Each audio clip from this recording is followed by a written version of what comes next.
Hey, welcome to Dan's Model Works, and it's another new project day, and today we're building this, a plain white box. Okay, let's open it up. There we go. This is what we're going to be building. We're going to be building a Dodge CNT 900. I know there's a bunch of different variations of this truck, and basically it depends on what type of engine, what the payload capacity, all that sort of thing is. But basically we're talking about the Dodge heavy truck.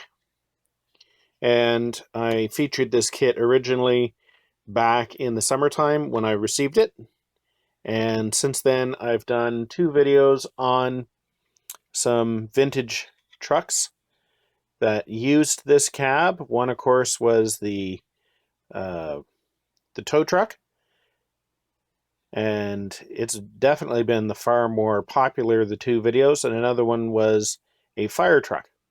But since the tow truck was what I was originally planning on building, and it certainly has been the more popular subject, that's what we're going to be building this as the Chrysler plant wrecker. So if you've watched that video, and if you haven't, I'll put a link somewhere around here.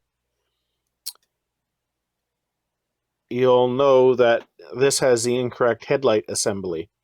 This is from the mid-60s. As they transitioned into the 70s, they went to the single headlights with the giant pie plate surrounds on them, which, I don't know, sometimes I like it, sometimes I don't. But this kit does give you the option of putting those on. We're just going to have to carve this off. So what I have here is I have, of course, the interior. I've got various detail parts for the cab, and of course the cab itself. Now all I need is everything else to build the truck with. Now, the back of the truck, that should be fairly easy because it's all basically sheet metal, like flat sheet metal and angle iron and things like that. I'm not worried about that. The frame shouldn't be too bad, but of course I need wheels. So, as you may have seen in earlier videos, I got wheels now. Lots of wheels. Amazing how many wheels it takes to do like a tractor. Matter of fact, it takes 10.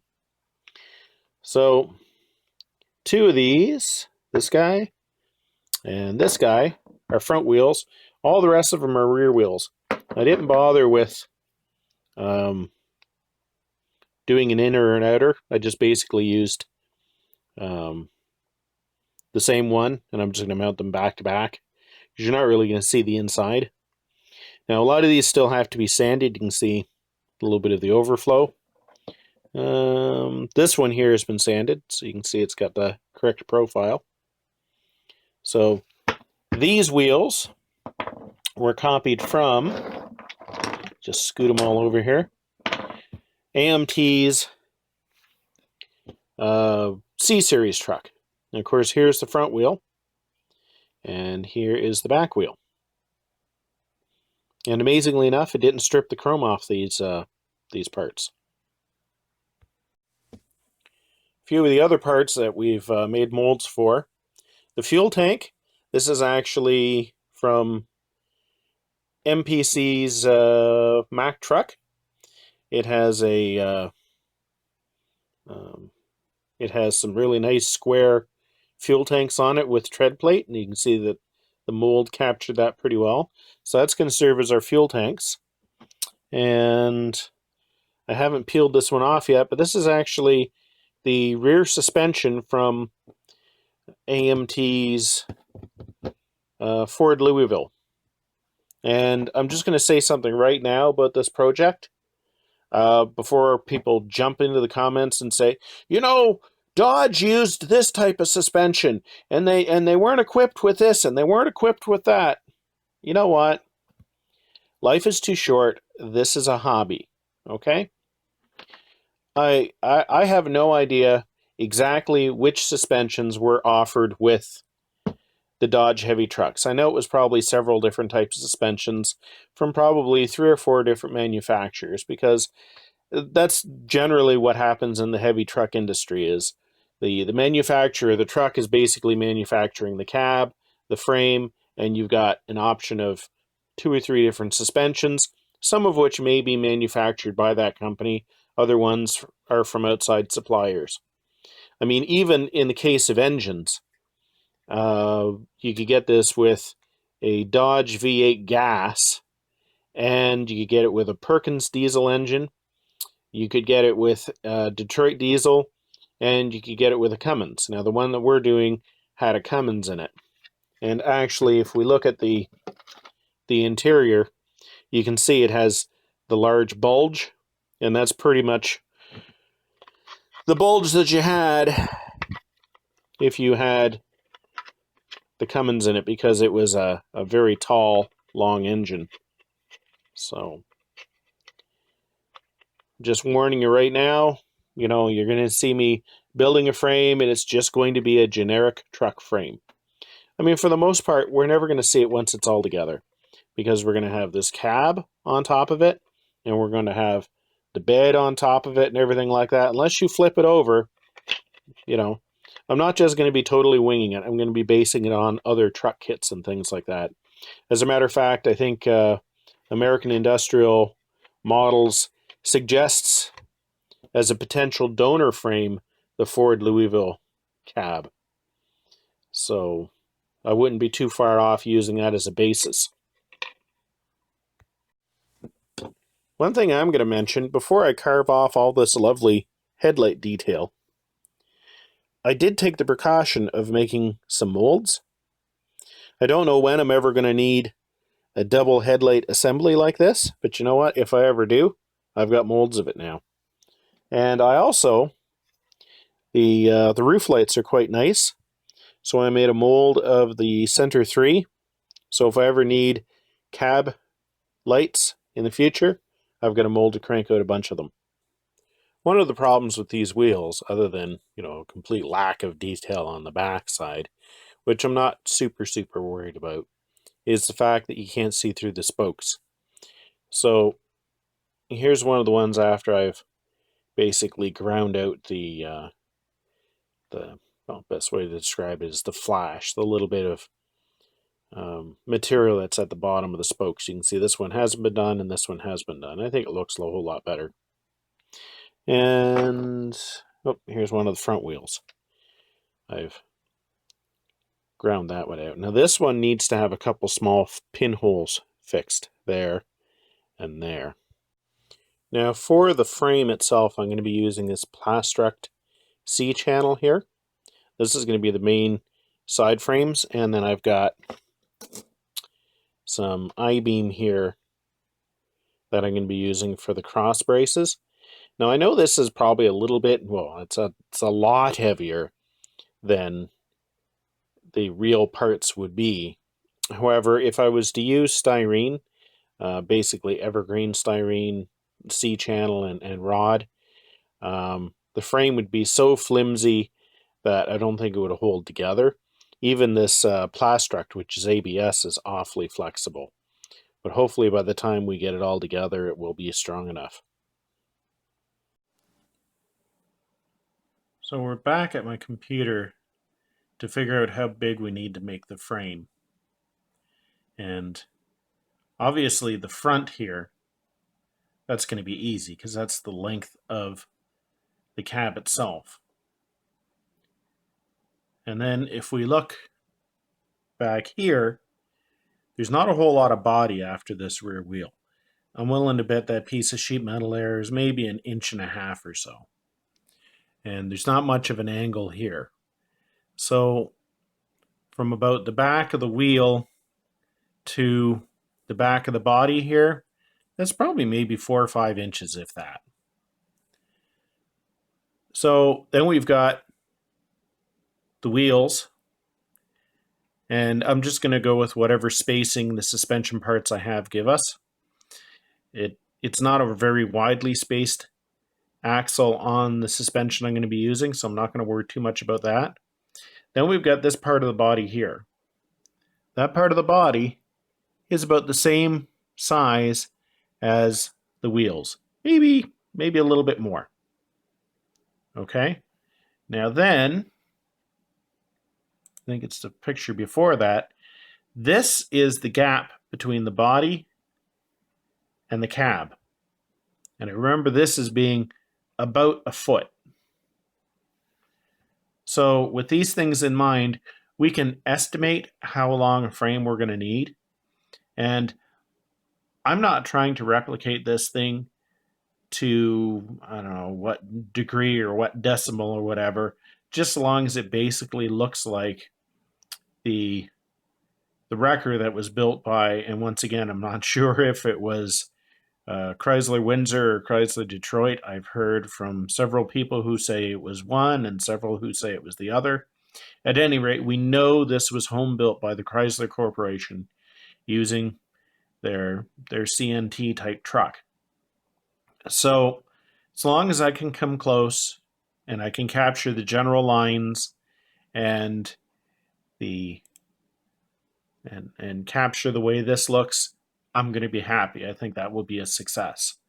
So we know that basically this is a known dimension for us. So is the cab. We know we need to go about a foot before we get to the body. And we know that this is a little bit bigger than the diameter of one of the wheels. So that's what we know. We can estimate from there how big a frame we need. So here is my mock-up for determining how long I want this frame and model to be. We have the cab length, and then this is a foot because this is a 1/25th scale ruler. So here's the foot, and then I said that the body between that 1 foot gap and the wheel well, it was a little bit larger than the diameter of a wheel. The wheels are just a bit more than 3 feet in diameter, so I figure from the 1 to the 4, there's 3 feet, plus maybe another 2 or 3 inches. That brings us to the front of the wheel well, and the wheel wells are actually quite tight. These are the suspension components that I'm copying, and as I said earlier, if you're planning on jumping on the comments and saying, you know, those Dodge trucks, they didn't use that type of suspension, just save it. I don't care. These are the suspension components that I had available. They're mostly going to be hidden underneath the bodywork. Unless we flip it over, you're not going to see it. This is a hobby. Do you understand this? It's a hobby. All right? So we basically have a 4-foot wheelbase. So that takes us to about 12 feet from the back of the cab. And remember, the bodywork angles a little bit out. So let's go with maybe another 6 inches from here to there. So that means we've got the length of the cab plus 12.5 feet is going to be our total frame length. So translating from our mock-up to a real-life measuring stick here, I come up with 9 5/8. So that's what I'm going to be cutting my frameware material to, is 9 5/8. Is that really what I want? Measure twice, cut once? Yep. And I know darn well I'm going to be like double thinking myself for the rest of the project. Should I have made this longer? Should I have made it shorter? Is it too long? Is it too short? I'm going to drive myself crazy, but I had to make a decision at some point, and it's going to be 9 5/8. So I've just had a change of plans. This is the plastic I had purchased to make my frame rails with. And I think I had a section of the Ford C-Series frame with me.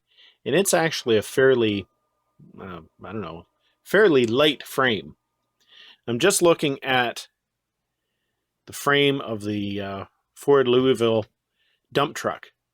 And you can see that it is substantially, if the freaking camera would focus on it, it's not gonna. You can see how much thicker the frame for the Ford Louisville is. And I've already been having concerns as to how rigid the frame for this truck is going to be. And the reason for that is resin is heavy. It is way thicker than injection molded parts. And then when you add all of these resin wheels, and you're going to have, this big resin thing here, and then you can have a big blob of resin at the back and everything like that. I'm going to want this frame to be fairly thick and twist free. So, and if you're wondering why I just don't use this Louisville frame, eventually I am planning on building this. This was from my mid-teens that I committed this atrocity. And I never finished this. I would like to complete this as the snowplow, probably with a big wing and everything like that on the side of it. So I want to keep this kit for that future project. So I think what I'm going to do is I'm not going to use the Plastruct C-channel. What I'm going to do is I'm going to create my own C-channels using the really heavy, meaty plastic that I got at the surplus store. I know that's going to make the side rails way thicker than scale. Way, way thicker. But when the model is complete, you're never going to see how thick these frame rails are. Because at the front, you've got a bumper covering that. At the back, you've got the body. So what I'm going to do is I'm going to cut 2 strips of this, and then I'm going to use a thinner gauge styrene to make the top of the C and the bottom of the C, and those are going to be my frame rails. And then I'm going to do my various cross braces and everything like that. So since the frame is going to be quite a bit more work than I had planned, and I'm already a few days past when I wanted to put this video up, I think I'm going to cut this project off right now, so that way I can build my frame without feeling like I'm rushing it, and I can get a couple more videos that are in the works up and running as well. So that's the new plan, is I'm going to be making my own C channels. The sides of the C channels are going to be vastly overscale, but nobody's ever going to see it other than you guys, and I'm sure you can keep a secret. And that will make the whole model a lot stronger and a lot more rigid. And it's one of these things where once it's together, you won't see how thick that this strip is. So I'm back at the computer again. I just finished editing most of this video, and I realized I did not shoot an outro piece, and I would run downstairs and do that. But my entire workbench is full of probably the most extensive grade A Mustang project ever made. So instead of moving all that stuff out of the way, I think I'll just shoot it right here. Thanks for watching, and until next time, just keep on modeling.